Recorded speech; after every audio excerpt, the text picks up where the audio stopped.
So, Gage, Yes, Jeremy. I was doing some light research on our subject today and was looking into the people that originally came up with Wonder Woman as a character. Mm-hmm. It wasn't very thorough research because I don't remember any of their names. Of course. I thought it was cool that, they were super well educated and psychologists and, they were all in like a polyamorous relationship. They were also like super into BDSM and like humiliation and stuff. So I thought that was kind of interesting. Yeah. I remember. I remember reading about that.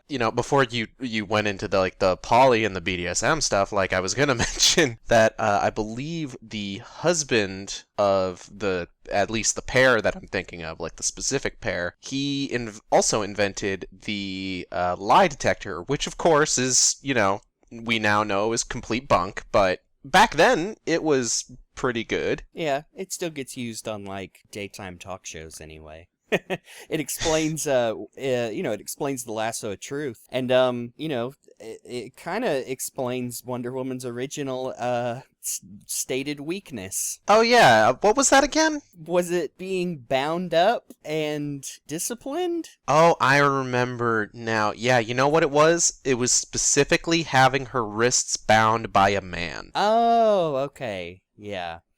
Yeah, it's like you ever look at like the work of like a furry artist and it's safe for work, but like you can kind of tell, oh man, there's a lot of drool in this. Oh, this person clearly draws vor in their off time. All day, every day. Yeah, sorry. Might have to clip this, but yeah, it reminds me of I saw that exact thing where someone was just trying to draw condensation coming off of a cold soda can, and it looked like drippy cum. Oh god. I don't know what our rating for is on this podcast, but I'm gonna think real hard about leaving that in. Sorry. I didn't even think of that the first time you brought it up. Okay.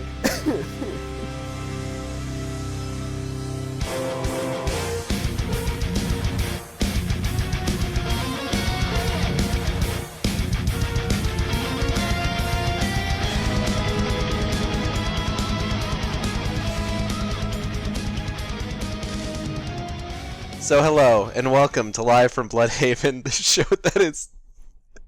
I'm still... God! The show that is neither live nor actually from Blüdhaven. My name is Gage. And I'm Jeremy. And today we're rated R, apparently. I bet you could get away with saying that in a PG-13. We could probably get away with saying it once, and we just used up our one time of saying it. Okay, so don't say it again. Yeah, it's like the word fuck. In a PG-13 movie, you can say it once and never again. Yeah, maybe 1.5 if you, obscure it with an explosion. Yeah, so... On a more serious note, or on, getting us back on track, today we're actually watching the 2009 animated Wonder Woman film, which, for the longest time, was the only Wonder Woman film that was available to anybody that wasn't, a television pilot. Yeah, before, I think, the Justice League cartoons, I was really only familiar with Wonder Woman, my mom telling me about Linda Carter reruns that she used to watch. Mm-hmm. Have you ever watched any of the Linda Carter show? I think so. It's, no offense intended, but it's kind of forgettable, like a lot of shows back then. Product of its time. Yeah, I think if it actually was more campy, like Batman 66 was, I think it would be... yeah, a little easier to watch, but it's just kind of blasé. They did end up making a comic series based on that incarnation of Wonder Woman, much like they did with Batman 66. I forget what it's called exactly. It's the same format where it's name of the hero and then the year that the show premiered. Yeah. But that's neither here nor there. And oh god, I'm trying really hard to segue into also mentioning that there was a TV pilot that came out in 2011 that nobody liked. Oh yeah, I remember. Yeah, where she was wearing the hip hugger jeans, but just with the Wonder Woman breastplate, and it looked really weird. And they weren't even jeans. The whole thing looked like it was made out of latex. Oh, no. Like, the bad latex. Yeah, that's like about 20 years too late for a superhero pilot. Oh, yeah. Wait, just... Anyways, like I was saying, for a while this was the only Wonder Woman movie that was available that wasn't a TV pilot, and for the most part, people, enjoyed it. That is, of course, until the recent live-action movie came out and just blew everyone away. And Jeremy and I have, at this point, both rewatched the live-action movie and have that fresh in our minds. So that's going to come up when we're sort of like looking over the film. We're going to go ahead and sort of compare and contrast. Yeah, like compare, like, this would have been, not as much exposure as a theatrical movie, but I mean, this was like the thing people had to reference Wonder Woman with, and how it kind of compares to the movie that just came out. Yep. So let's take a look at the movie we're watching today. Wonder Woman is a 2009 animated movie directed by Lauren Montgomery and at least partially written by one Gail Simone. Oh yeah, that's right. Was this based on one of her runs? I don't think so. I think this is just kind of based on sort of like a generalized version of like the classic Wonder Woman origin story, as opposed to like the new stuff being based more on the sort of like newer versions of Wonder Woman, which is also something that will come up when we talk about comparing this movie with the new movie, because it's two very different kind of origin stories. Yeah, with the way the writers are credited, it makes me think like it was a like a rough outline-ish type of thing. You know how sometimes they'll credit a writer and then a screenplay different on or a teleplay for a TV show. Yeah, I believe the way that it went is that Gail Simone took the first pass at it, because Gail Simone, probably one of the best-known writers for Wonder Woman, Deadpool, Batgirl. Oh yeah, tons of good stuff. Oh yeah, she's a fantastic writer. I love her stuff. She does have a very specific kind of noticeable writing style. Not that that's necessarily a bad thing, but it's just something I've kind of noticed reading her stuff. Yeah, it's never a problem as long as it's good. But yeah, there you go. I haven't read a bunch of her work, but she's also the kind of person like I would be okay like just picking something up with her name on it just because I like her style.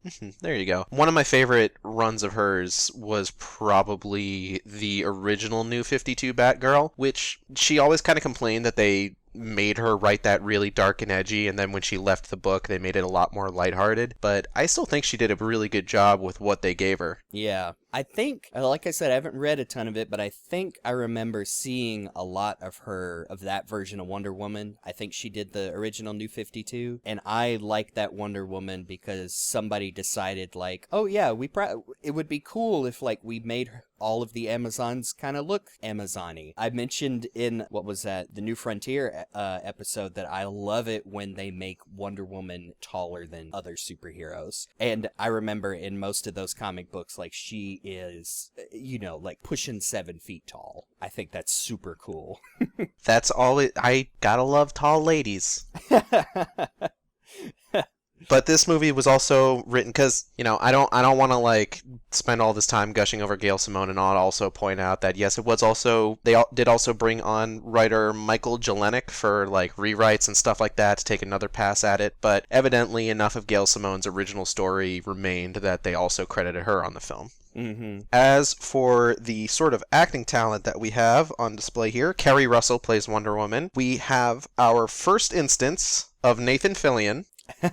First, but definitely not last. Yep, put a 1 in the Nathan Fillion column. So, that's 1 for Nathan Fillion, 1 for Kevin Conroy. Eventually, we'll get both of them in a movie. We have the always wonderful Alfred Molina playing Ares. Jack of all trades. I love Alfred Molina. I do. He's one of those folks. He's in so much more than you would ever realize. Yeah, like I didn't... Okay, so this is kind of this is maybe a little bit more like, but I never realized he was in the first Indiana Jones movie, but that was entirely because they put him in brownface. Yeah, I was about to say, I remember that, and I was like, yeah, didn't they put him in brownface? Yeah, they put him in brownface. Yep, I do remember that, though. I think I watched that on TV not too long ago, and I finally realized, or recognized, it's like, hey, it's Alfred Molina! I mean, what are you gonna do? I mean, I don't think it's 100% his fault, because he's kind of got that, like, Mediterranean look to him. He's kind of like Ben Kingsley, like, plays just about anything because he's kind of ambiguous. Yeah, but I mean, at least Ben Kingsley's like from India. Yeah, I think so. And I think he's played everything from like Indian to British to Mexican. He was in Prince of Persia. Yeah, exactly. So then, in addition to that, we don't really have much else particularly worth noting. David McCallum Jr. I was gonna get to that. Mm-hmm. I'm trying to build her up. I love Rosario Dawson. She's the best thing about the Netflix Marvel universe right now. Well, there's also the Punisher. Well, yeah. Hopefully that's good. I hope that's good. It's good. being made by the guys that did Hannibal. Brian Fuller? Yeah, Brian Fuller's doing Punisher. I did not know that. Okay. Yeah. I'm 100% on board then. So that's kind of what we're looking at for star power in this movie. Oh yeah, Oliver Platt, who I didn't know that's who Oliver Platt was. I've heard his name for years, and now I'm finally putting it to his face, and it's that guy who's in a bunch of stuff. I'm not familiar with him, unfortunately. I believe, wasn't David McCallum Jr. in a previous movie we watched? I think it was in the last one. I'm not 100% sure. Well, we'll look it up later. I'm also sad because the only thing coming to mind for Oliver Platt is Lake Placid, but oh no, he's been in so many other good things, but yeah, he was in Lake Placid. So, summary of the movie. On the mystical island of Themyscira, a proud warrior race of Amazon women thrives, hold on. I do. Okay, that's how that sentence goes. if I can interrupt you, because this ties into the last movie, we have another cast member from the original CSI in Marge Helgenberger. Oh, playing Hera. Oh, yeah, I recognize her. Yeah, she was on CSI forever too. She was. Which is kind of weird. I wonder if they were like somebody just really likes CSI at Warner Premiere. I guess people like CSI. I liked CSI. I watched the original one, like the first 7 seasons. Of course, I was like, 14? Yeah, there you go. So, let me give this another shot. On the mystical island of Themyscira, a proud warrior race of Amazon women thrives, shielded from the corrupt world of man. But a betrayal leads to the escape of Ares, the god of war, and Amazon Princess Diana must capture him before he unleashes global chaos and destruction. With the aid of cocky fighter pilot Steve Trevor, Diana tracks Ares to the United States for a battle unlike any humankind has ever faced in this tale of the princess who becomes the world's greatest superheroine. So, Wonder Woman v. Ares, pretty standard matchup there. Yeah, that's the entire box art. Yeah, this is what Jeremy's looking at, and what I'll probably end up using for the thumbnail if I can, is actually the commemorative edition box art. This is the version of the movie that was released alongside the movie.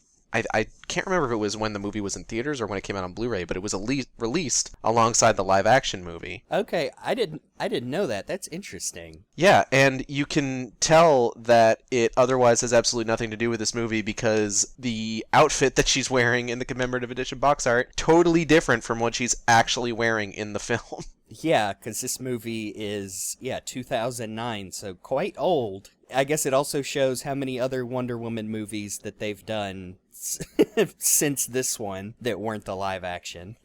They didn't have anything else to package with the movie.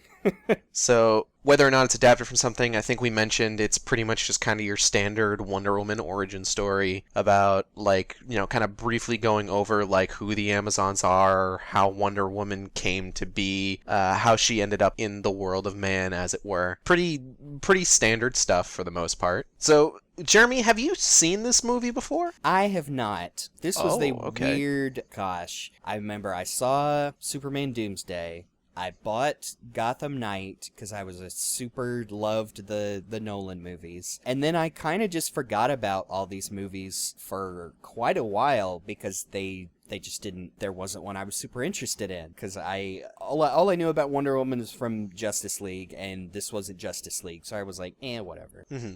So would you say we're kind of entering an era of these movies where maybe you haven't seen a lot of these? I think so. I haven't checked the list to see what's coming up, but I remember I didn't see a lot of these when they came out, and I've only recently gone back to watch the ones that I've never seen before. Okay, so this is going to be interesting because this is going to be the first one you absolutely have not seen in any capacity. Like, you Oh, had, yeah. at the very least, seen like 10 minutes of New Frontier, but this one you're going in totally blind. Yeah, not even a trailer. And yeah, I just watched the new movie, and so yeah, that'll be interesting to compare and contrast.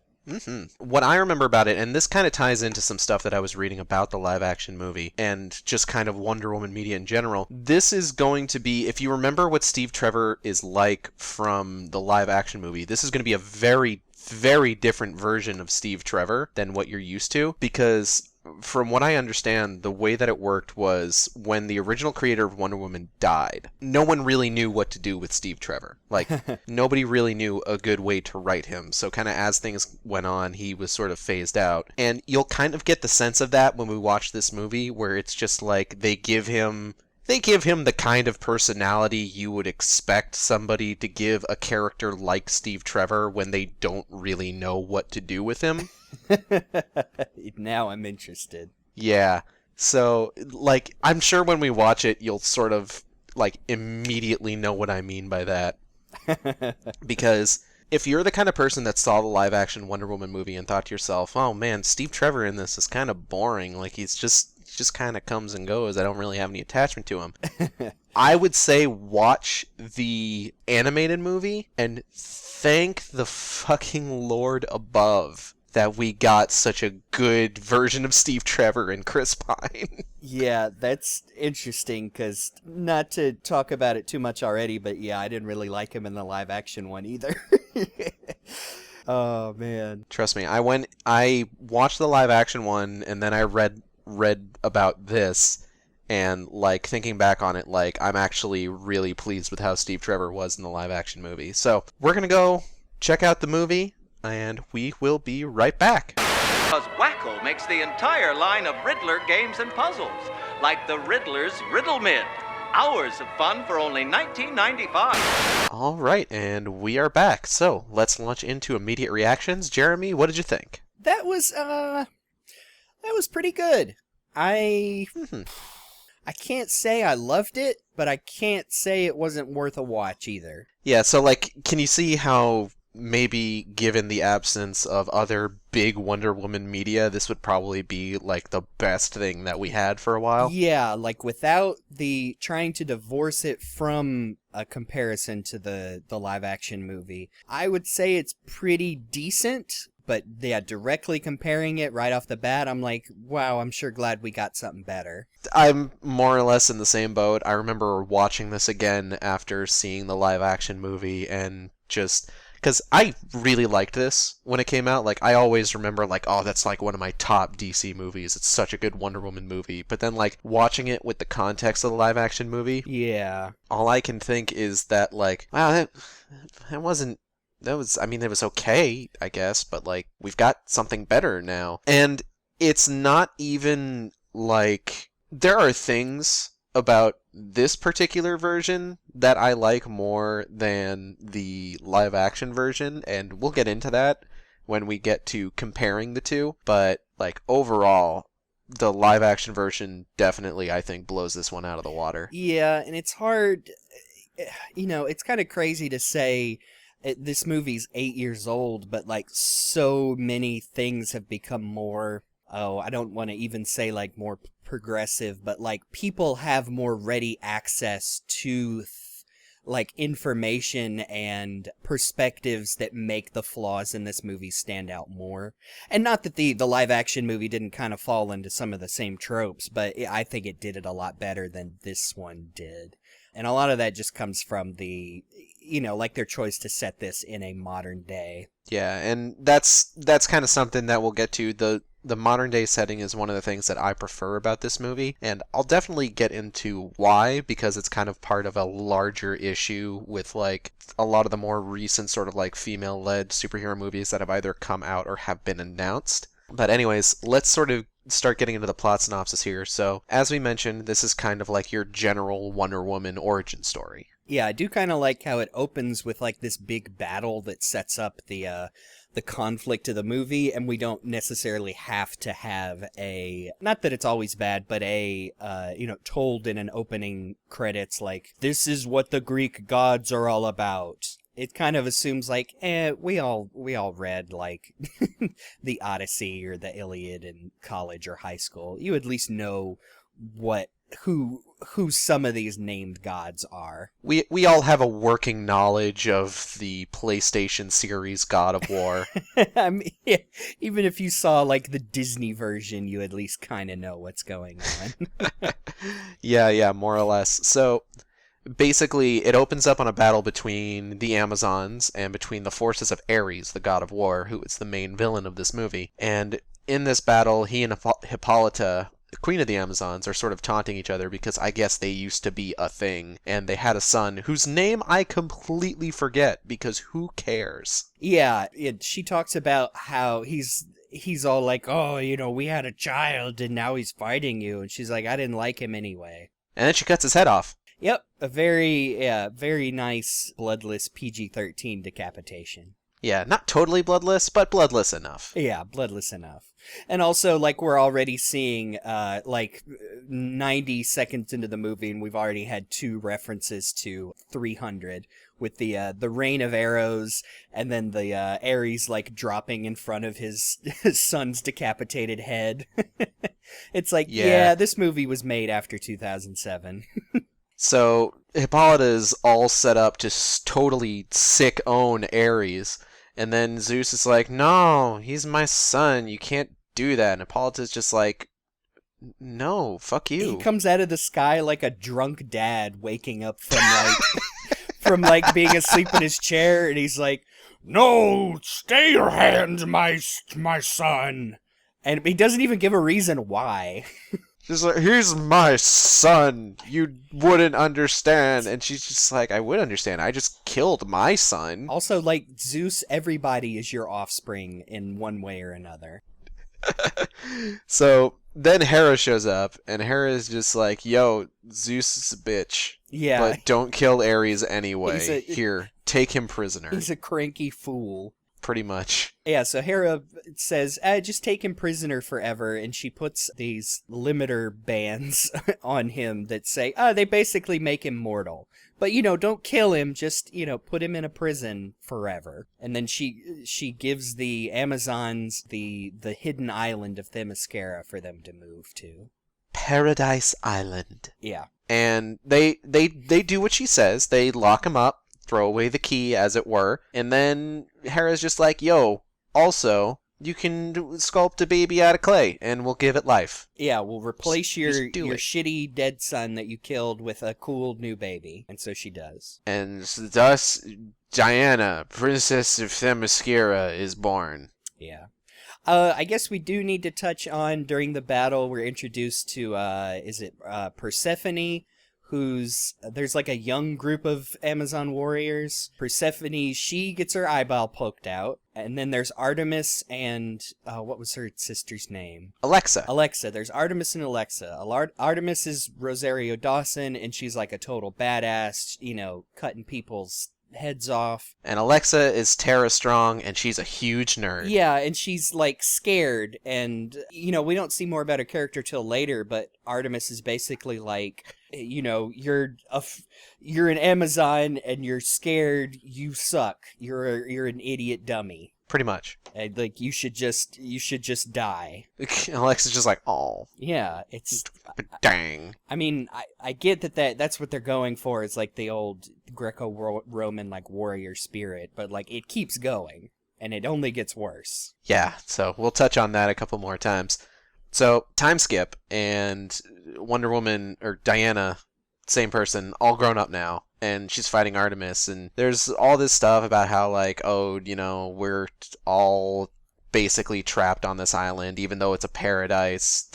You can't get around the fact that we're prisoners here. Yeah, they train for war to be ever ready, but also they're never going to leave the island, and they don't think Ares will ever escape. So it's kind of a weird, like, counterintuitive thing. But yeah, they hammer in one way or another that, this is a paradise, but they also can never leave into the outside world. Meanwhile, in the skies above, Steve Trevor flies in with 2 of his chums. Both of them die. Yes, immediately. Like, Both of them die and Steve is shot down. they go out of their way to introduce Steve, and then his pilot friend, and then this new pilot lady, because they're talking about their buttholes and how puckered they are because of the mission. And she's like, y'all are talking about puckered buttholes? And his friend's like, oh, don't listen to Steve, old zipper. He's the kind of boy your mama warned you about. And I'm like, oh, okay, I see. But then both of these characters die. And like they were literally just to introduce that Steve is kind of a I don't even know what dick. you call it. Yeah, just a dick. Like he's supposed to be the kind of charming. Look, let's just get it out of the way now. I didn't want to bring it up, but Gage did. Steve is written like a really bad Joss Whedon character, and that's hilariously he's played by Nathan Fillion. Yeah, and like in this context, I know that's not saying much nowadays, but yeah, it comes off this really bad, like, oh, this is a Wonder Woman girl power, but this guy's gonna be the like down to earth, like casual, like hitting on girls, and he's got a golden heart deep down, but he just comes across as a huge dick. Yeah, pretty much. So he's just like, oh no, I'm going down, I can't eject, and then somebody's mysterious fist punches this mirror that controls Themyscira's like cloaking device or whatever. I think it was supposed to be the Queen because she touched it earlier and like deactivated it for a second because she was pining for the outside world. And I think they're implying that like she just stayed in the room and like got pissed and hit it because it's not spelled out and it's not very clear at all, but I would assume it was supposed to be the Queen. Yeah, in my mind, it boils down to either it was the Queen or it was Persephone. Yeah, I guess it could have been either or. Yeah, because Persephone, as we'll find out later, has the motivation. So Steve crash lands on Themyscira because he's just like, oh, okay, that's convenient. And he gets out and everybody is just like, oh, there's something crashed on the island. What was it? Oh, is it as a man? Yeah, the first thing he finds is like a group of half a dozen women like bathing naked in the waterfall. And there's the old, oh, I've died and gone to heaven. Oh, my penis. And then also they ride up on him and take him prisoner. Yeah. So then they're like, who are you? How did you find our island? And they're using like the lasso of truth, much like they do in the live action movie. And he's just like, I'm Steve Trevor, and I don't know, I just crash landed here. Oh God. Yeah, and then he says, I don't have to put up with this crap, which I mean, he kind of does because they have him prisoner. Maybe he was like referencing the Geneva Convention or something. But then they're like, see, it was only there to set up the running gag. I'm the most indifferent I could possibly be about. Yeah, but the joke is that Amazons don't know what crap means, even though like, come on, like they use stronger words for poop in the Bible. Like, that's another. I mean, I get the joke they're going for, but also, like, everybody's speaking English. Like, give me a break. But yeah, this is now the running gag of the movie, is the word crap. Yeah. Like, not even shit they could get away with in a PG-13 movie, but crap. Don't worry, we'll have plenty of movies where people say the S word. So then they're just like, well, we gotta have somebody take him back, so we'll have a contest to decide who it is. And then Diana's just like, I want to do it. And Paul is like, no, you can't.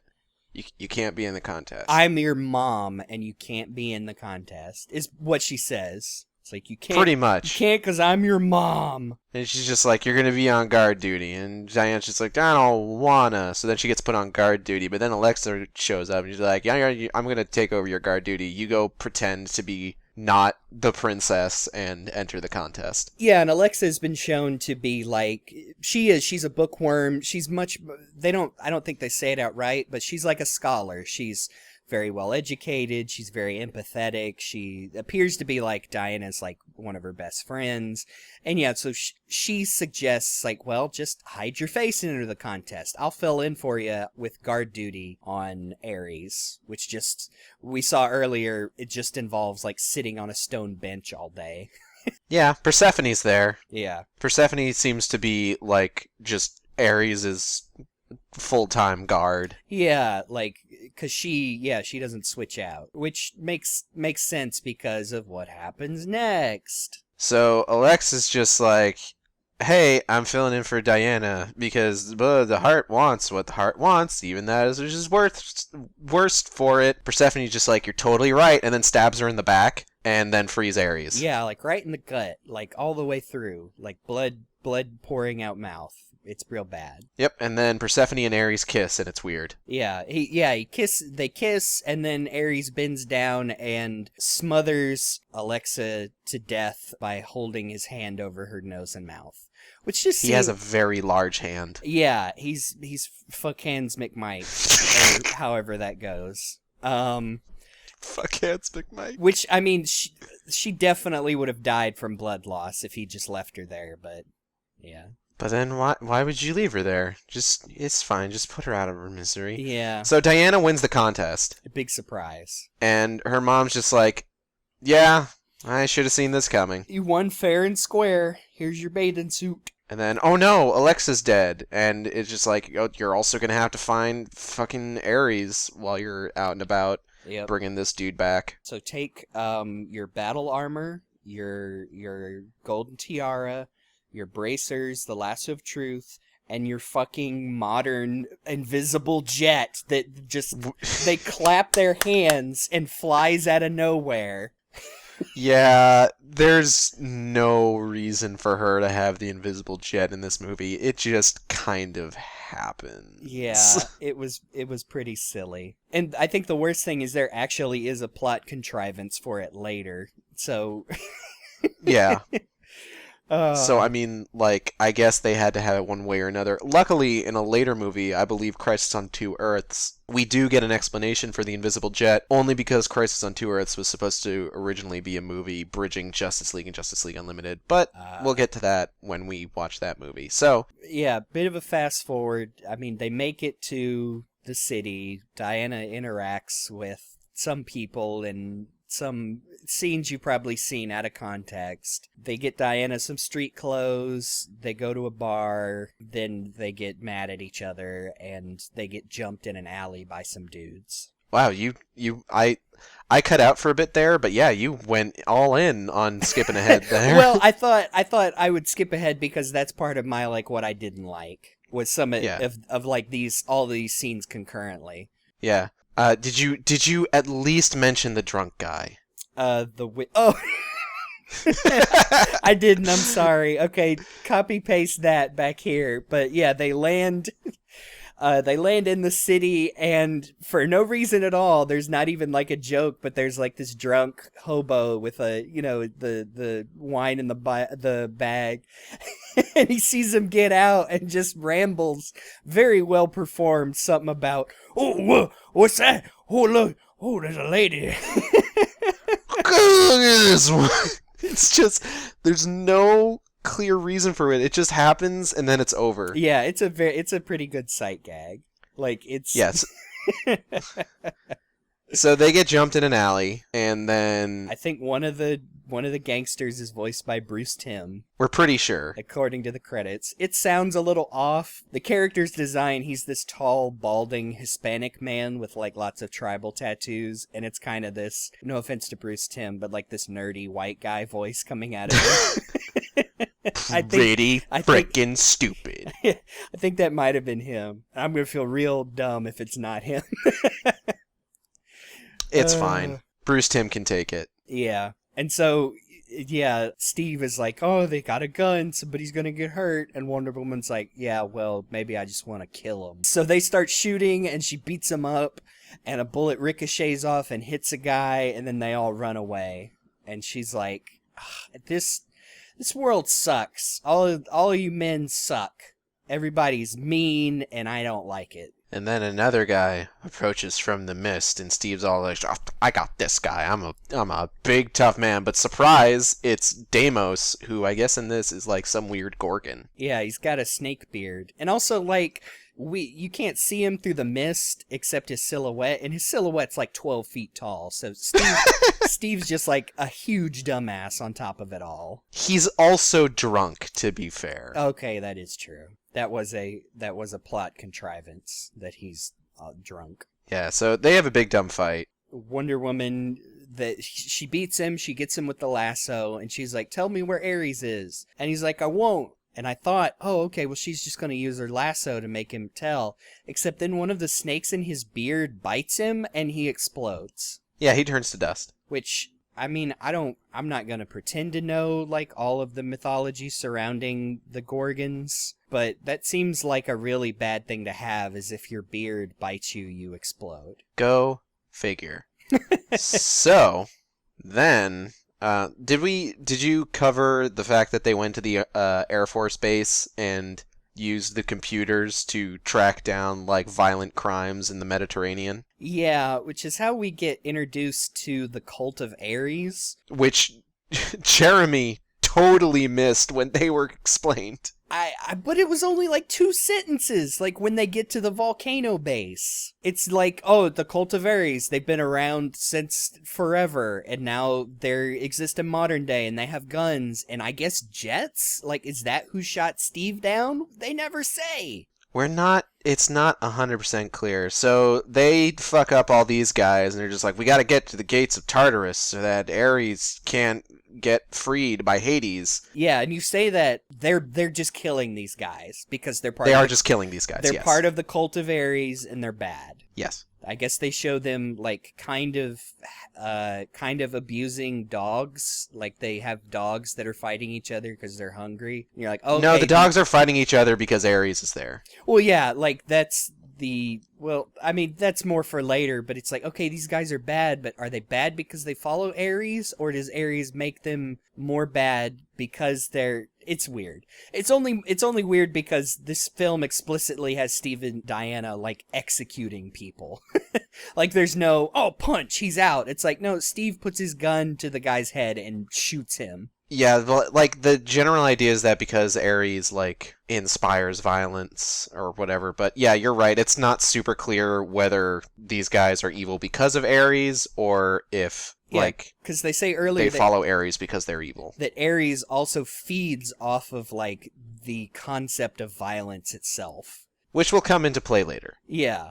It's just not, I guess, like I said, I don't necessarily have a problem with them killing the bad guys. It's that they barely spend any time explaining why they're bad, other than, oh, they follow Ares. I mean, if you worship a god of war, you're probably not a great person, all things considered. But I guess, like, were these people just kind of pining, like, oh, Ares sure has been gone for a couple of 100 or 1,000 years. I would better keep the torch going, though. Cult of Ares. God, I really wish I could commit some war right now. Yeah, like, are they having, like, Wednesday night, like, Ares small groups to keep, like, the air of violence and war around for when Ares returns? They just play really, really intense D&D. Oh, man. They're passing out, like, tracks of Ares in the grocery store parking lot. He'll be back someday, I think. Hi there. Have you heard the bad word of Ares? So they show up and they're just like, Ares, stop. And Ares is just like, nah. And then they fight, and Ares summons some, like, harpies or something. But Diana gets snatched up by one of them, and Steve's just like, Diana, no! And he goes to save her. But while he's saving her, Ares opens the gates of Tartarus and fucks off into hell. Yeah, or Hades. Or, no, whatever. Hades, yeah, it's, well, anyway, yeah. Hades is the guy, Tartarus is the place. Yeah, because Ares can't remove his inhibitor bracelets, except another god can remove them, so... Yeah, he can't remove them, none of the Amazons can, because they're not technically gods, so he goes to Hades. Because, like... You cut off at the end of that word, and it sounded like he goes to Haiti. No. Just like the island? No. So he goes to Hades, because like most Greek stories, if you tell another god that Zeus is a dick, and I need you to undo something that he did, they'll probably be like, oh yeah, sure, I hate that guy. Yeah, of course. So he goes to Hades, and he's just like, yo, Hades, uncle, help me out. And Hades just like, sure, let me just bring in your zombified son to feed me grapes. Yeah, and I like how, because you mentioned it too, I like Hades' design in this, is he doesn't look like the Judeo-Christian devil. He doesn't look like, like a zombie or like the Disney version. He looks like Hedonism Bot from Futurama. He's a very rotund man reclining on a lounge sofa in a sparkling toga. And he's like, ooh, Ares, Yeah, exactly like that. And it's just like, wow, bringing out Ares' own zombified son. What a power play. Yeah, and he's got his decapitated head stitched back on. It's pretty messed up. But yeah, definite it's power great. play. So then Hades is just like, you know what, Ares, I like you, my dearest nephew. I'll go ahead and remove your bands. And he does so, and Ares is just like, yeah, awesome. Meanwhile, back in l'hôpital, that's French for the hospital. Steve rescued Diana in the meantime. He blew up the harpy that snatched her. Yeah, and they're in the hospital. It squeezed her tummy really hard, and she fell asleep. Yeah, sometimes people need ribs. People need ribs. So Diana wakes up, and Steve's just like, no, you need to conserve your strength so you can get better. And Diana's just like, okay, but did you kill Ares? And Steve's like, well, no. Did you even try, Steve? No. No, because I had to rescue you. You were in trouble. And she goes off on him. She's like, the women of this world are taught that they're weak, and you wouldn't have done that if I was a man. And then Steve launches into his not all men rant. I know this movie's 2009, but it's literally a hashtag not all men. And I mean, we'll talk about this more later of I get what they're going for. This is kind of a classic fish out of water, and Diana's learning about the world, but this is definitely the worst part, because he mentions, we don't hold open doors and pull out chairs for ladies because we think they're weak. We're being nice. And then he's all like, God. Yeah, I didn't save you because you're a woman. I saved you because I like you. And then they almost kiss. My friend. But then she punches him and gets out of the hospital bed and is like, we gotta go get Ares. So they fuck off to Washington, D.C. Yeah, where the president is like, uh-oh, these SpaghettiOs. These Greek monsters are coming to the White House. What do we do? And their people are like, well, this island just showed up in the middle of the Mediterranean. You think it was them? It's like, yeah, probably. So they shoot a nuke at it. Yeah, and Wonder Woman's just like, Ares, you gotta stop this. And Ares is just like, no. And then the Amazons show up, and Wonder Woman's just like, ha, you fucked now. And and Ares is just like, oh yeah, check that out. And he points at the nuke, and he's just like, since I've been gone, I can breathe for the first time. No, he says, since I've been gone, humanity has developed a weapon that just the use of it feeds me with the psychic energy of 1,000 wars, which is actually kind of a really cool point to make. Yeah, it is. It's one of those very, I wonder if they realize what they're saying. This is basically undercutting everything Steve just, had a whiny baby argument about.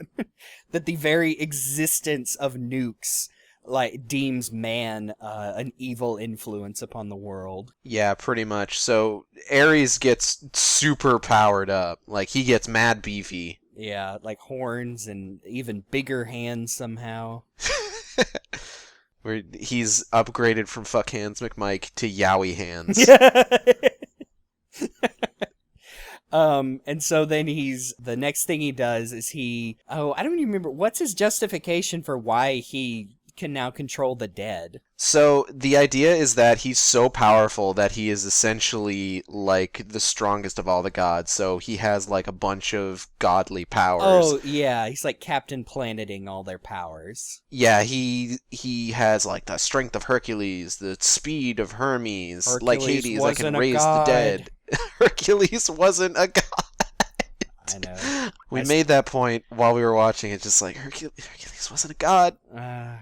I'm sure there has to be at least one god that was stronger than Hercules. That would have taken more research than they had time for. So yeah, then he summons a bunch of the dead, and then he summons a bunch of dead Amazons from like the fight they originally had, and then some. And so then it's kind of this like psychological play that they have to fight their fallen sisters.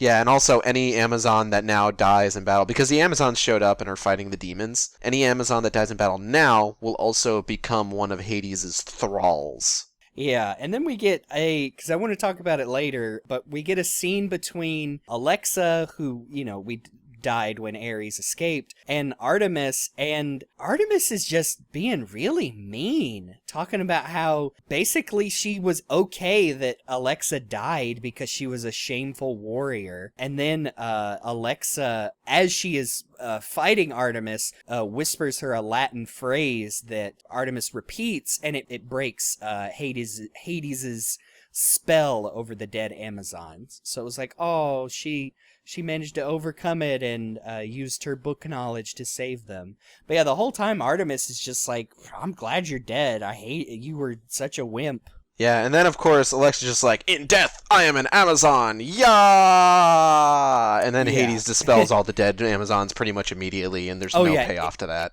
It's within like 5 seconds, and they all vanish in like pink sparkles. Yeah, it's hilarious. So, while this is all happening, we should probably mention Steve Trevor has hopped into the invisible jet and has taken off again after that nuke to try and blow it up before it reaches Themyscira. Yeah. Oh, thank goodness, he's a fighter pilot who can fly this jet. Yeah, this is the story contrivance we were talking about before. Yeah, he catches up with the missile and locks onto it. And then he presses the button to fire. And then nothing happens. He's just like, oh no, Themyscira, no. And then the missile explodes for seemingly no reason. And he's just like, oh, invisible missiles. Which is pretty clever. Yeah, it's pretty good. Like, that always kind of gets me a little bit. Yeah. So, meanwhile, Ares and Diana are still fighting. Ares, this stood out to me. He's got her, like, by the arm with his big hands, and then like tosses her up for a second, and then punches her on either side of her hips, and ooh, that looked like it hurt so bad. Like, yeah, we're starting to get into like the era of these fights becoming really good, where everything feels like it has like a really nice impact. Yeah, like imagine bumping your hip on the corner of a table and how much that hurts. Now imagine getting punched in the side with Yowie hands. By a huge devil horn god. By a huge devil horn Yowie. Yeah. So he tosses her into the reflecting pool. Yeah, reflecting pool in front of the Washington Monument, and he's like, I'm gonna kill you. Because he also has lightning powers, much like Zeus. Yeah. But then Diana pulls a really cool fast one and lassos him into his own lightning bolt like a dummy. And he gets sick owned, and he's just like, oh man, that really hurt. And Diana's just like, hey man, guess what? And then she leaps at him, and he's like, oh no, Zeus, help me. But Zeus is on the toilet and wasn't listening, so Diana chops his head off. Yep. And then it just floats down into the reflecting pool for a child on a field trip to find. That's gonna be the coolest kid in class, though. Yeah. Hey guys, check it out! I found the waterlogged head of the god of war. Yeah. So then, as soon as Ares gets his head chopped off, his whole army just kind of shrugs and is like, and walks off because they have no more motivation to keep fighting. Yeah, and then Wonder Woman and Steve kiss, and everybody cheers. Yeah, man. And then the president, like, wakes up. It looks like, are they implying, like, he blacked out, or he entered a fugue state? Or just, like, fell asleep. Like, I don't know. Because the aide is like, Mr. President, wake up. Personally, my interpretation of that is that the only reason he launched the nuke in the first place is potentially because he was under the influence of Ares, and Ares being killed snapped him out of it. Oh, okay. See, personally, that's my interpretation. That makes sense, because otherwise I thought it was like a weird Came out in 2009. I thought it was a weird George W. Bush joke from like, I don't know, that he fell asleep a few times or he choked on that pretzel once. But Yeah, no, we're not going full read or die OVA. Oh God, no, yours makes more sense. Oh man, that's a really good OVA too. Thank you for getting that reference. Oh yeah, I know exactly what you're talking about. So then we're wrapping things up. Yeah, and basically, let's kind of give a breakdown here. So Hades is all like, "Oh, Ares. So the reason Zeus told me not to release your bands is because he figured something like this would happen. Maybe I should have listened to him." Yeah. Because Hades is just like a magnificent bastard in this movie. And now he's got Ares with his head sewn back on, and Ares' dead son, like, at either shoulder, and he's probably He's just like, "Look, I've got the full set now." "Ooh, bring the body oils." Or, something like that. So then we go back, all the Amazons are back in Themyscira, and Artemis is reading her dead sister's book collection, and she's like, "Oh, I thought I'd give reading a try, but I just hate these. Man, I'm glad my sister's dead." And they look over, and Diana's really sad, and they're just like, "She misses the outside world. She misses him." And it's just like, ugh. Which, yeah, I guess we should mention, we can talk about it more in the next segment, but yeah, Persephone told the queen that basically her whole motivation for conspiring with Ares is because, one, she felt trapped in Themyscira, and two, she wanted to have families and babies. Yeah, pretty much. Yeah, and I guess she was kind of resentful that she got to have a clay baby and nobody else did, but... Why you gotta hog all the clay babies? Yeah. Yeah. It's a motivation that I don't hate, but like given the setup of the rest of the movie, feels a little weird. Yeah, that's a lot of things with this movie is bullet points. A lot of this stuff is done is okay, and it's also a lot of stuff that the live action film does, but how they pull it off and in the context of the movie, it makes some of them look worse than others. Yeah. So then Hippolyta's just like, "Hey Diana, you want to be our ambassador to the world of man?" And Diana's just like, "Shit, yeah!" So then we get another kind of time skip scene, and like she and Steve Trevor are like hanging out in God knows where, and he's all just like, "Hey Diana, here's the cab," and Diana's just like, "I can lift cars, I can lift car door handles," and it's just like this whole weird scene about showing them like how domestic they've gotten, basically. Yeah, but we go out on, I guess probably a little bit of fan service and multiple definitions of the term. It's fan service for me. Cheetah is robbing the bank. Or was it a bank? Something like that. Something. But it's Cheetah. Yeah, she's running amok. And, yeah, we'll get back to more of this in another segment. You'll know the one. But yeah, it's the design of Cheetah where they give her, like, hair, like normal human hair, but she's not wearing anything else. And it's like, yeah, otherwise it's just a naked lady, huh? Yeah, I believe in the business they refer to that as the Sally Acorn Season 1 look. Although her head is normally proportionate to her body in this movie. Pretty much, yeah. So Wonder Woman's just like, okay, I gotta go take care of this. And Steve's just like, okay, see you back at the apartment. And she runs into an alley, does the Superman thing, comes out, and the little girl that she taught to kill her friends at the beginning of the movie, it's like, look, it's Wonder Woman. Yeah, that was another. That was a callback to that in the park when they first landed. That's a good scene. You've probably seen it in gift sets. Yeah, and we'll talk more about that and things I liked. Mm-hmm. So yeah, that was it. It was a pretty brisk 74 minutes, I think. Yeah. Like it wasn't it. I can think of worse ways to spend 74 minutes. Yeah, like I said, I'm watching Superman Doomsday. I'm glad I watched it. I guess we'd launch right into things we liked or things we don't like first. Do we want to do a compliment sandwich? Well, because I would like to substitute things we liked and things we didn't like with a comparison between this and the live action movie, since both are now fresh in our minds. Yeah, okay. I like that too. If I could Let me get out of the way the things I liked in this movie that I would have liked if the live action movie had done it. I liked the scene in the park. They first land. She talks to a little girl who's upset because her friends, who are all boys, only want her to play the damsel in distress, and she wants to fight with swords. And so Wonder Woman leans down and gives her, like, says, well, you can do anything. Where I'm from, women are all warriors. And she gives her, like, a quick, like, rundown on sword technique to basically, like, destroy her friends. And so, yeah, she hands the little girl the stick. She says, now unleash hell upon them. And it's really cute, and the little girl's really, really well acted, and that was another thing. She lets out a war cry, and all you can hear all her friends screaming. Yeah, she goes and starts poking them with the stick, and that was another thing, is the movie's also pretty well acted. Like, aside from a couple of little, like, flat lines, like, it's really good. There weren't any, like, stand out, like, oh, that's real bad. Well, maybe Hera. Yeah, I mean, that was kind of a weird, she had like 2 or 3 lines, and she's just kind of flat.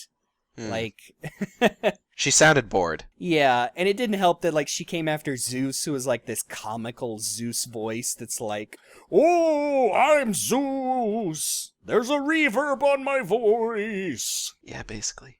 But, that was really good. I mean, what's off the top of your head? First, like, nice, good comparison. So I would say, and this is kind of something that like has been on my mind ever since like watching the live action movie. I prefer the fact that this took place in modern day.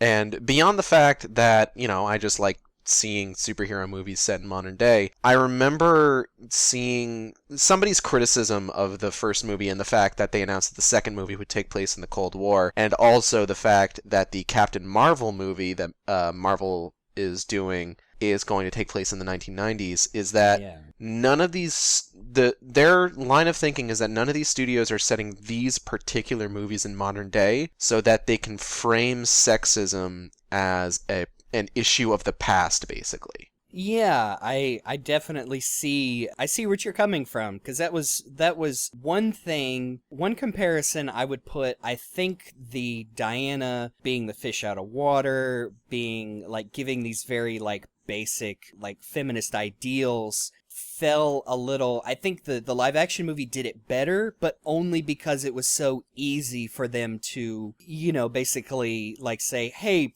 we might have our differences, but I think we can all agree women have the right to vote. And then this one, because it's set in modern day, or 2009 anyway, it tries to do the same things, but I think it kind of falls short because it doesn't pull them off entirely well.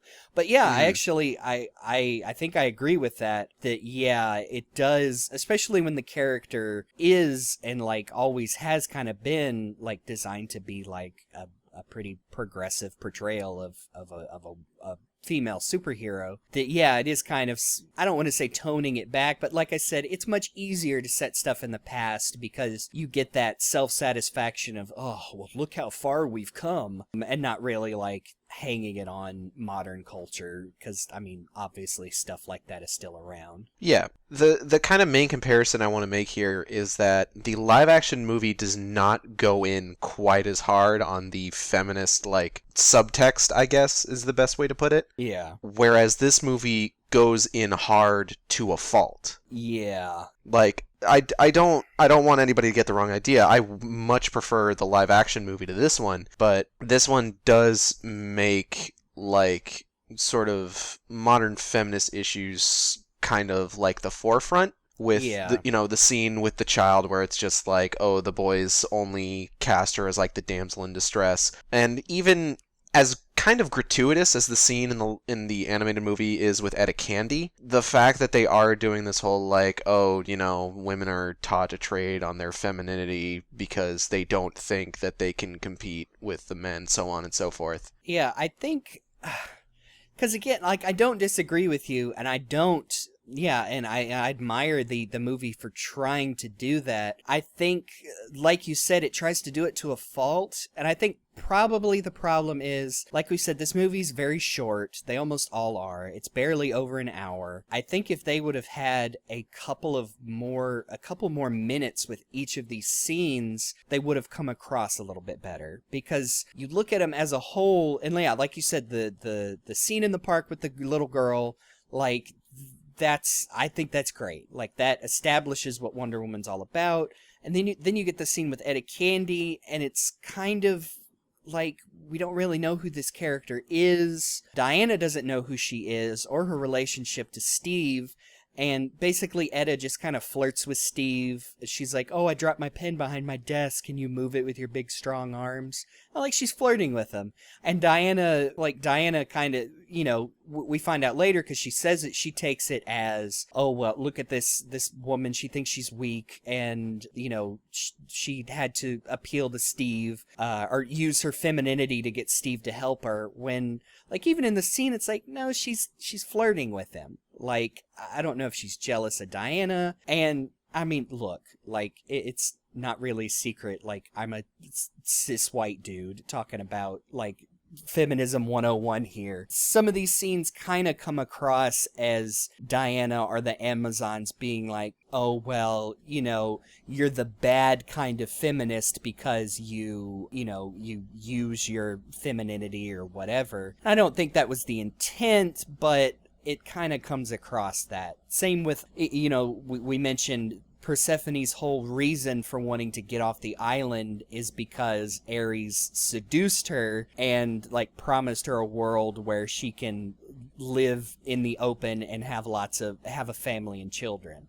Like, that's not a bad motivation in of itself, but kind of with the other scenes like that, it's just kind of tone deaf. Like, I'm not gonna get on a high horse and say, oh, this is wrong because, a woman can be anything she wants. I just think it was compressed into a barely an hour long movie, and it kind of sticks out. Yeah. So next thing I kind of like to do is I kind of like to do some character comparisons between the two films, specifically with three characters.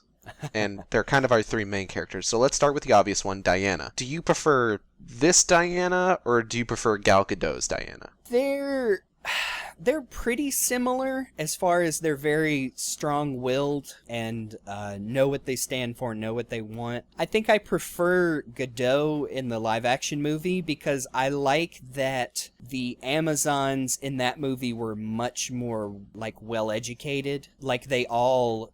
they made a point of saying that, well, they all, read the philosophers and, like, they actually know what a man or a male is and have a concept of it. When in this movie, it's kind of the old, like, well, I mean, I guess Wonder Woman kind of started that, the old, oh, a man, we've never encountered one. Is I kind of preferred the nonchalance of Diana in the other movie of, oh, yeah, I mean, I know what a man is and what they're used for. I've just never talked to one before. Yeah. It comes more down to the movies have different tones, too. Just because, like, this one was much more about Diana never having experienced the outside world and coming out and just being like, oh, man, fuck this world. I hate it.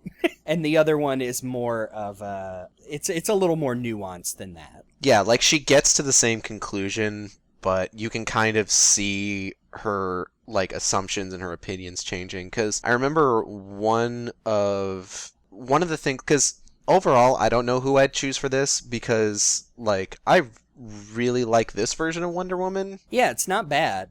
I could even see how, this version could grow into, like, the more mature one we see in, like, other movies, animated movies. Mm-hmm. And then, say, like, with the live-action one, I think one of the best analyses I've seen of that particular version of the character is that she mixes, like, her badassery and her naivete really well. Yeah, because especially a couple of scenes in the live action, like where she just follows Steve right into the like a parliament meeting, and they're like, what's this lady doing in here? And she's like, what's everybody looking at? And then she's very, like, after that she's very strong-willed. It's like, well, why wouldn't a woman be in there and blah blah blah. But she's also very, I guess you'd call it wide-eyed, because I think she meets a lot more positive friends in that movie than she does in this one, where it's just basically Steve. Yeah, the only real sort of mark I would make against the live action Wonder Woman is that as much as I like Gal Gadot in that role, she does kind of underact here and there. Yeah, I Like- mean, if you've seen her in Fast and Furious, you've seen her in about everything. And I haven't. Wonder Woman was pretty much my major introduction to her as an actress. And there's just something unfortunately kind of comical about seeing her kind of briskly jog across no man's land. Mm-hmm. And she while has hitting all of her marks with the bracelet movements. Yeah, I think it was, I don't want to say unfortunate, because I mean, that's the way the woman talks. It's not her fault. But I thought it was kind of funny. They try and give all the other Amazons in that movie kind of a vague, affected Israeli accent, so hers doesn't stand out so much.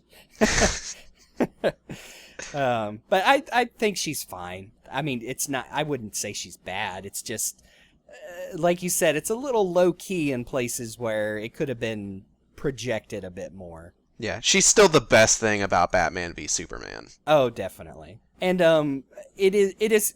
Oh, last thing I say is, again, it's not 100% fair because we are comparing an animated movie with, professional voice actors that's their whole job, is to create an entire character performance with their voice, versus, Gal Gadot, who also, at the same time also has to look very cool and pretty and badass at all of the same time. So, next character I think is going to be a really easy one. It's Captain Steve Trevor.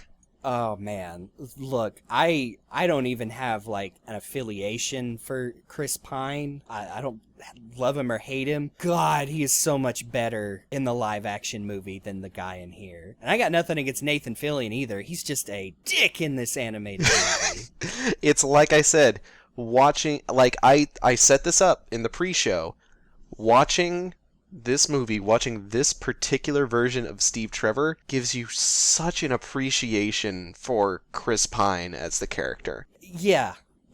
Because he, we pointed out, he literally goes on a not all men rant at one point. And I think that's another reason why some of the feminist overtones in the animated movie kind of fail, is because Steve is the most bland, like we said, lovable misogynist character cliche ever. And Chris Pine, like I said, they didn't go very hard on it in the live action movie, and Chris Pine is kind of a neutral, he's of the time, but he's also not overtly sexist or racist. He's just kind of milquetoast about the whole thing.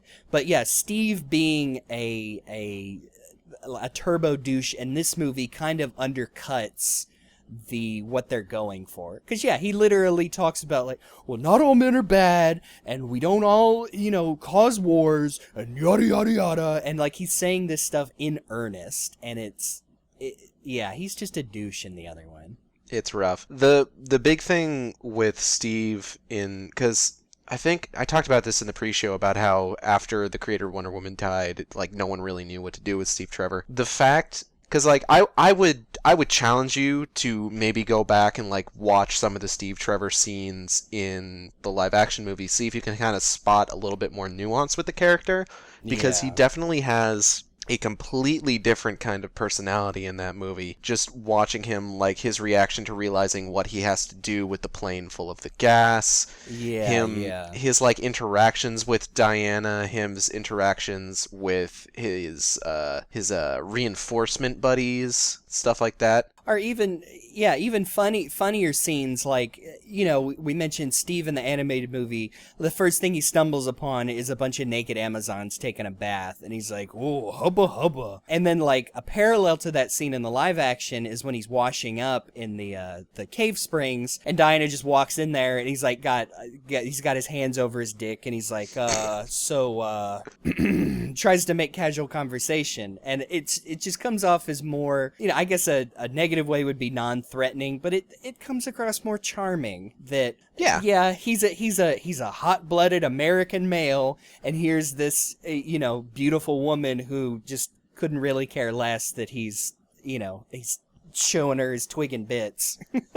There's times in the live action movie where, like, if you just kind of observe the way that Steve's acting, he's kind of actively going out of his way to try and not make Diana feel uncomfortable. Yeah, another thing I think comes across better in this movie is he's also doing that by like his like Western standards at the time, and he doesn't like hit Diana over the head with them like he does in this movie. Like, I forgot that he leads her out of the park after she helps the little girl because there's a cop watching him, and he says, "Let's get you into something that won't get me arrested for solicitation." And like he very casually says, Diana, you're dressed like a whore. Let's get you some street clothes." A very Whedon line. Yeah, like we said before. And, like, I want to also compare the sort of not all men rant that Steve goes off on in this movie with a similar kind of, like, monologue that he has in the live action movie, but in the animated movie, it's just like, oh, not all men are bad, we don't do, like, all these polite things to keep women down. But in the live action movie, he's just like, maybe it's just us. Maybe man is just bad. Maybe I'm just bad. Like, he owns it. Yeah. He owns it in the live action movie, and that, like, when you compare the two, God, it's refreshing almost. And that leads into, in the live action movie, later there's the whole standoff between her and Ares, and Ares is telling her to kill the Dr. Poison. Yeah, Dr. Poison. And like you said, it does come across more safe because here's this is World War I, and Steve is delivering this, and Ares is saying, oh, man's all bad, we'll just kill this one, she's bad too. And it's like, oh, okay, well she's also a woman and it's easier to. But I think that's not giving the writers and the director of the live action movie enough credit, because I think the way they phrase it, although it is taking place in World War I think that's more of a universal thing. And like you said, it comes across so much better that Steve is like, yeah, man does screw up a whole bunch of stuff, and maybe on some level we do deserve this. Said, but I'm not gonna give up hope. Like, I'm not gonna be one of the good guys because it gets me anywhere. I'm gonna be a good guy because I believe in good in this world. Yeah, exactly. So that's actually a good segue into the last character comparison I'd like to make, and that is Ares himself. Now, would you say, I would say that there's things I like about both versions of Ares. And if I could take the reins on this real quick, animated movie, he's voiced by Alfred Molina. That's obviously, that's an absolute check mark in his column right off the bat. I like how he looks in the animated movie better than the, like, sort of final battle look of the character in the live action movie, because as much as I like that actor, and as much as I'm going to get into how much I like that particular concept of Ares, he does look a little bit goofy. Yeah, I hate to... I saw someone today point out we got some new renders of Cyborg's costume from Justice League, and it just looks like a bunch of shit slapped onto a bunch of other shit. Like, there's no design, and that's kind of how Ares looks in the live-action movie. Yeah, it's not quite as egregious. I was discussing how Cyborg looks, and somebody pointed out he looks like somebody photoshopped the actor's face onto an early concept for Ultron. Like, I mean, at least even Ultron has, like, shape and a design, like, yeah. They really should have just done, like, a live-action version of, like, the Teen Titans suit. Yeah, not even necessarily just Teen Titans. There's been plenty of other, like, animated versions of Cyborg. Like, we're gonna see a few as we go on. Yeah, that are just much better. That actually evoke, like, no, this is supposed to be a robot body, not like a crystal suit of armor. Yeah, Jason Momoa looks great as Aquaman, though. Jason Momoa looks great. I can agree with that. End of sentence. Except maybe in Conan. I didn't like him in Conan. Oh, I didn't see that. He doesn't have a beard in that one. It looks weird. Oh no, the source of his power.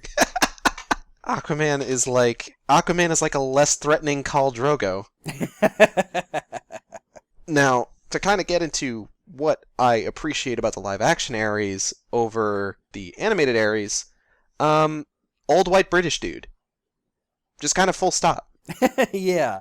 He's like it reminds me of he's not necessarily a trickster, but he's a deceiver. Like it reminds me of, you know, like old like paranoid portrayals of the devil, like you'd grow up hearing as a kid in church, like I did. Like he's sneaky. He'll appear and tempt you in any way he can. And that was kind of this like, oh, he's been secretly like leading the war effort. Mm-hmm. And it's kind of this interesting dichotomy between who Diana thinks is Ares versus who Ares ends up being, in that, oh, it's fucking Colonel Stryker from X-Men Origins Wolverine, and he's an yeah. he's this unabashedly evil German like magnificent bastard who like delights in the murder of his compatriots, and it's just like, okay, but then like it turns out just like, oh,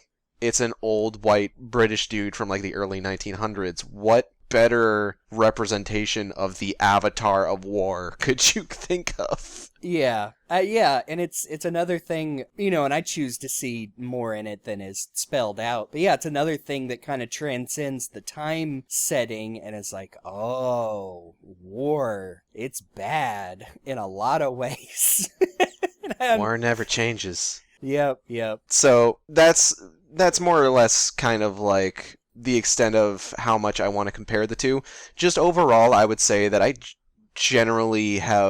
almost have a better appreciation for the live-action movie after having compared it to what, for the longest time, I believe to be the best representation of Wonder Woman. Oh, definitely. And it's not like, yeah, the animated movie is not a bad product, I would say. It's got its faults, but yeah, the live-action movie does so many things that this movie also tries to do, but ultimately better, that, yeah, it really does blow it out of the water. So, next segment, sell the movie.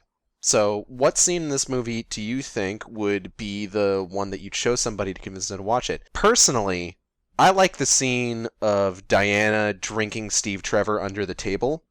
That is pretty good. Yeah. Specifically the point where she starts reciting like Greek mythology as if it's like a funny family story, which is like Zeus tried to seduce one of my friends by turning it into a swan. True story. Yeah. And then Steve is so shit-faced that all he can do is stare at her. And I like the little flourish of animation where he's like leans in for a kiss and he's like, God, you're pretty. And he's basically got these like Homer Simpson lips and he falls on his face. So that was pretty good. Pretty good, yeah. Which, yeah, then that was another one where then she gets, like, indignant because he's like, you were trying to seduce me and get me drunk. As if you could ever outdrink an Amazon, you lightweight. Yeah, you dummy. I also thought that was kind of a missed opportunity because I would have liked to have seen Steve, like, give him, like, a little bit of a well-read side. And she's like, oh, yeah, Zeus turned into a swan. He's like, oh, yeah, I've seen paintings of that. They're pretty messed up. Or something like that. Yeah, instead the only reference that he understands, or the one that he makes, is Oedipus Rex, and it's just like, of course. Everybody knows that one, because his mom and his dad. Yep, okay. That's all we'll say about that. And then, of course, like, the fight with Deimos immediately after that is also pretty good. Yeah, that's animated real well. And you pointed out that she's wearing high heels in her outfit, but she tears it off. She's got her costume underneath it, but not her boots. So, instead of having her stay in the high heels, she just kicks them off. Yeah, she just goes barefoot for that whole fight. And they not, like, Quentin Tarantino weird about it, thankfully. She does stomp him in his face with her bare foot a couple of times. Yeah, but like I said, it's not Tarantino weird. Oh yeah, nobody drinks bourbon off of her feet, that's for sure. Speaking of getting weird about it, let's move on to our next segment. How horny is this movie? which Oh, yeah, I would say it's up there. Well, I would say the scene I would use to sell the movie is the last fight scene with Ares, where she uses the lasso to whip him into the lightning, and it's just really well animated, and it looks Okay, that's also a good one. You are totally correct. Yeah, the fighting is very good in this movie, like we said. Yeah. Yeah, horniness level. Wow. Yeah, this one is pretty up there, just for the fact that that's the main character trait that they decided to give Steve. Yeah. Again, much like previous films, it's not Superman and Lois Lane chatting post-coitus horny, but like... Oh yeah, we still haven't topped Superman Doomsday, that's for sure. We're gonna get there. I Oh, yeah. believe you me, we're gonna get there.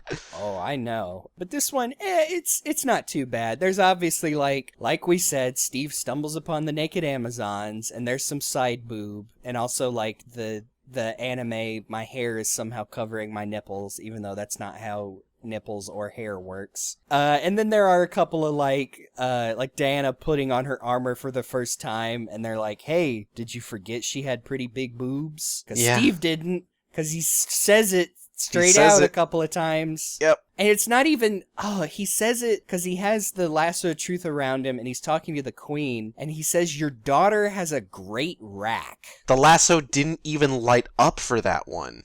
He just said it. And it's, I don't know. There's so many ways you could have written that line to where you didn't use the word daughter and rack in the same sentence. If that makes sense. Yeah, and we'd be remiss in pointing out that one of the very first, like, spoken lines of the movie is Ares being just like, oh, if only you were this eager to meet me in bed, Hippolyta. And it's just like, oh, yep, okay. Yeah, it really is the first, like, coherent line of dialogue. Is him, like, saying, I remember you liked my dick so good. And it's like, Again, I don't think they did that on purpose, but stuff like that just stands out. And there's also, because we decided, because Ares mentions when he's fighting, what is the queen's name? Hippolyta. Hippolyta he mentions, we had our child, and then she said, you forced that child upon me, that it's weirdly phrased, but she's just saying that she regrets having a child with Ares, god of war. Mm-hmm. It was forced him upon me like a curse, was the line. Like I said, maybe I'm projecting. It just comes across a little rapey, but I don't think that's what they meant. But, Greeks, whatever, It's a weird line. We kind of discussed it a bit, and while it does sound like it's kind of like an iffy line, the context and the way that she says it sounds more like you said, like she just kind of regrets having him. Yeah, I think it was, again, another one of those compressed into a short movie, is they are introducing a character that has almost no lines in the movie, and his only Ares. purpose is to die. Yeah, so they introduce him with this 2 lines of dialogue. And then he gets beheaded. The end. Oh yeah, and then there's Persephone and Ares is like that's the whole reason he escaped, is I guess he dirty talked her from his cell for a couple of decades. Centuries. Yes, Centuries of courtship. Yeah, oh god. Yeah, then they seal it with a kiss. Probably other things later. Ugh. Because babies. God. So just kind of final score, scale of 1 to 10. I'd probably put it at a 7. 7. Okay. I think so, only because the one of the main characters of the movie is that's his whole shtick, is that he's kind of a chauvinist pig. Okay, so like kind of what you're saying is just like it goes so far that it ends up sort of like becoming comical. Not only do you have like a little bit of fan service, which it's harmless on its own, and like, Cheetah at the end, but yeah, that combined with that's basically Steve's only personality trait, is that he's always popping boners wherever he goes, I think it edges into comical, because it made me, like, not take him seriously as a character. Like, it just got to where he would say something, and I'd be like, God, just shut the hell up, Steve, damn. Pretty much. Alright, so I think with that, we are going to call it for this episode. I think we had some pretty good discussion here. Yeah, I really like the frame of being able to compare these two, like, very far apart in timeline Wonder Woman media, but basically, like, serving the same purpose of telling you what Wonder Woman's all about. We should keep an eye out to see if there's any other movies that we can do that with. I can think of maybe a couple off the top of my head. Yeah, there's definitely a couple where we can directly compare comic books they're based on. That's for sure. Oh, here's something. We can do the same thing with the next movie, because our next movie is Green Lantern First Flight. Oh boy. So, if you're up for it, we could also watch the live-action Green Lantern movie. I could catch it on FX where it airs like 4.5 times a day. Or you could catch it on my Voodoo account. Okay. In either theatrical or extended flavor. Oh, of course. Oh boy. Well, we'll cross that bridge when we come to it. Yeah, we'll discuss it. We'll see, because I don't necessarily want you to subject yourself to the Green Lantern movie, but I feel like it would make for good discussion. Yeah, if I'm gonna watch that movie voluntarily, I better have a medium in which I can complain about it soon after. Alright, so with that, we're going to sign off for the night. I want to thank everybody for listening, and we will see you next week. But until then, comics are weird. Comics are weird. Good night, everybody.